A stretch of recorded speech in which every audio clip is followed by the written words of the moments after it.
Thank you. I'm Dan Gottlieb from the North Carolina Museum of Art, and Mark Johnson and I will give you a brief introduction. I'll start with a brief introduction to the North Carolina Museum of Art and its evolution over time for these past few decades from what I think the video captures its character and spirit of what it is today. And I'll bring on this very quick tour of how it came to be from the 1980s, from a very decayed state to a place that we hope is a place for community gathering and a place of social democracy, and expanding the idea of what a museum can be into the community as a more diverse and welcoming place for everyone. You've heard this a couple of times this morning, like UNC, like the North Carolina Symphony and other cultural institutions. North Carolina did not have a lot of wealth, and so in a more progressive time maybe, it founded these major cultural institutions. The North Carolina Museum of Art was the first state art museum in the United States, which has since built really a first-rate collection spanning some 5,000 years. And so we then, as a public institution, as a publicly held collection, are the stewards of that collection. We collect, we preserve, we restore, we present. The other great asset that we have is 164 acres. So I think it's a pretty fair question to ask, well, what does an art museum do with 164 acres? You're sure you could put sculpture out, but how do you begin to think a little bit differently than that? We all know that museums attract a pretty narrow demographic.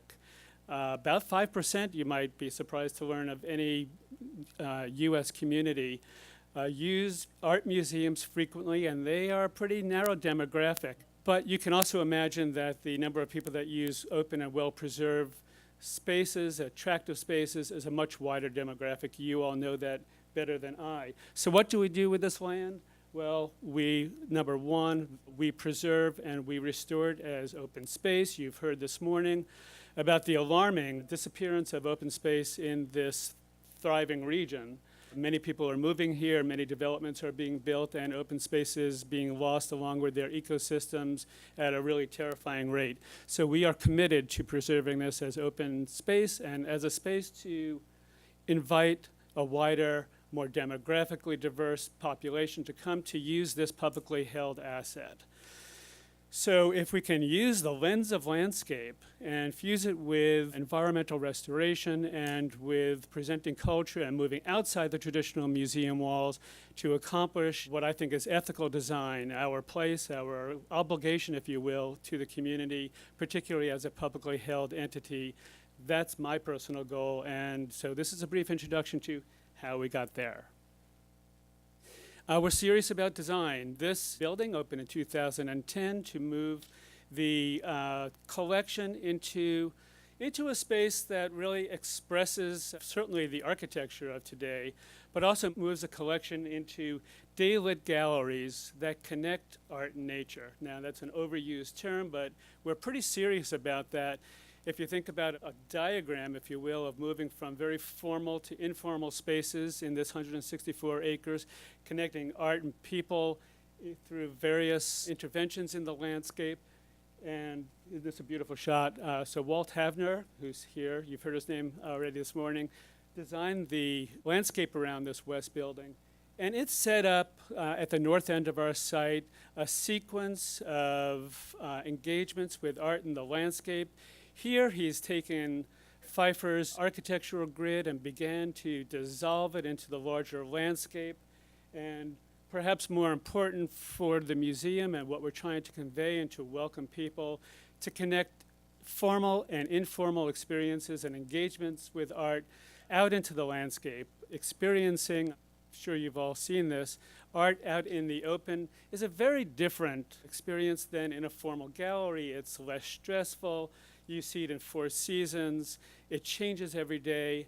Your relationship to it and to your friends and family with whom you are traveling is a fundamentally different kind of experiences. So if we can present, along with our landscape and along with the way that we treat our whole entity, a variety of ways to engage with the art museum, that's where we want to head. We're extending our contemporary collection and our contemporary art program out into the landscape with both permanent and ephemeral works of art. But I have to say that it is recreation and it's circulation. Chuck introduced it, and you'll hear it all weekend about the amazing recreational greenway system that we have here in the Triangle, and specifically in Raleigh. The very first move in moving to the larger landscape with the art museum was to connect to the Capital Area Greenway, to bring it through. Well, we were really squatting at that point. We didn't have access or title to all of the property, but we built this 750-foot pedestrian bridge to connect to the Capital Area Greenway to the University District and downtown, and the opposite direction to Umstead State Forest, to begin to bring people to the museum for the first time in a way that they don't have to come just by automobile. So people come, they ride their bikes, they stroll, they walk, they run, they hang out, they get stoned and look at the solar eclipse. They come to festivals, and they just hang out with art in the landscape. Early on, I didn't know what I was doing, so we formed a partnership with NC State University and the City of Raleigh Park and Rec. I needed help. And so I founded something called the Partnership for Art and Ecology to begin to blend these ideas of art and science and art and restoration and park management into kind of like a planning board, if you will, which operated for a number of years and became my early mentors in restoration ecology and how to run a park. I'm still learning that part. But I'm happy to say now, I'm really proud that we now manage 100% of our stormwater on site, and with each move that we make on this campus, we try to do something that has a long-term benefit to the environment, whether it's restoring its forests, its streams, or installing a Piedmont meadow. Early on, one of the artists that we commissioned was Martha Jackson Jarvis from Washington. I was touring her around the site, and she spied this pile of old bricks, and she asked about it, and I said, well, that's a pile of old bricks that I saved from the last of the prison buildings that was on this site. And I set it aside because I want to preserve some history here. Well, she just was all over that. And so she made this marker. And it was a marker where two trails were crossing. We were still working all of that out. But what she did was make this marker from the red clay of this site. Prisoners made the bricks for their own prison and then labored in the fields that were then overgrazed. And so this marks a bit of cultural history here that has a pretty weird element to it. And so the deeper narrative of this story, really the narrative arc for the North Carolina Museum of Art campus, is one of, you might say, redemption from incarceration and decay, from racism and segregation, to one of a cultural campus and healing of today.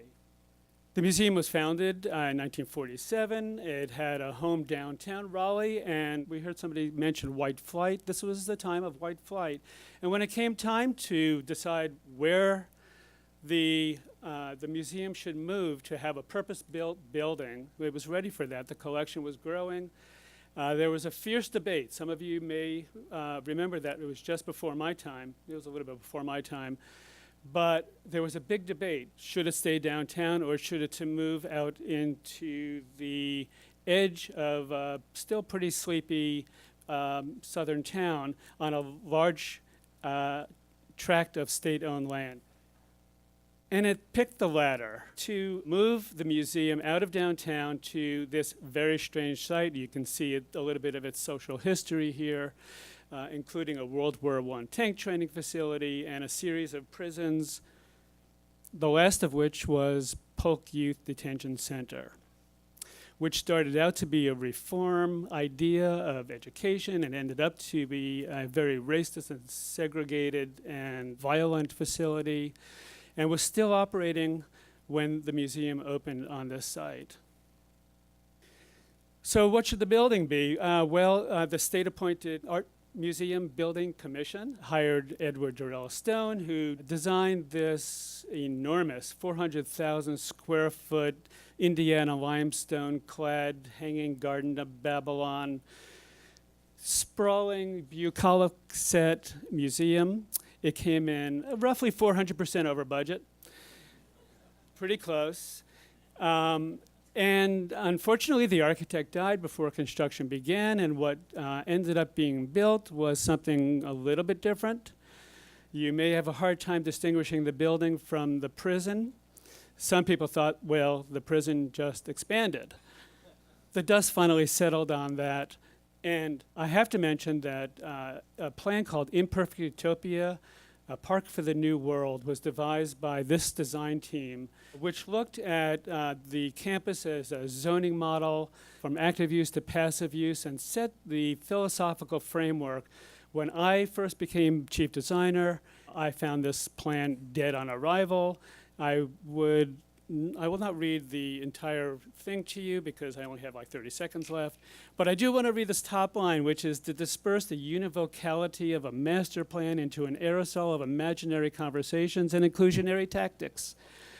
I love that line, and if you get beyond its flowery nature and its 1980s art speak lingo, there's some pretty deep meaning to this. I tried for my first couple of years to get something going and finally reconvened the same team. We opened Picture This with Barbara Kruger's text, and we're about to celebrate our 21st summer anniversary, a summer season, with a stage and screen. I encourage any of you who live locally to come and enjoy that.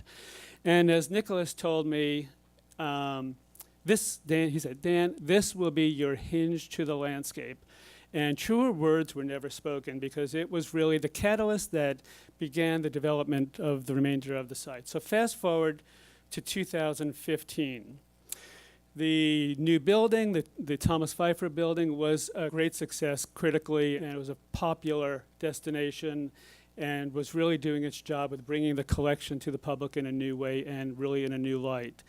But very organically, people came to start to use the campus, what was called the Museum Park, on their own. There was no marketing, there were no programs, but after not too long, a few years, the number of people visiting the site began to rival the people coming in the traditional front door of the museum. When my patrons were generous enough to make the next step possible, I had two things I wanted to accomplish. One is to unify the campus because there was a double perception of museum and park, not regarded as a single entity, as a museum in a park or something equivalent to that as a campus, and to bring it to the street front so that we replace the abandoned prison site with an identity that really speaks to the museum and a welcoming urban frontage. And it was at this time that I was lucky enough to bring on Mark Johnson with Civitas to help solve this puzzle. And so thank you very much, and please welcome Mark Johnson.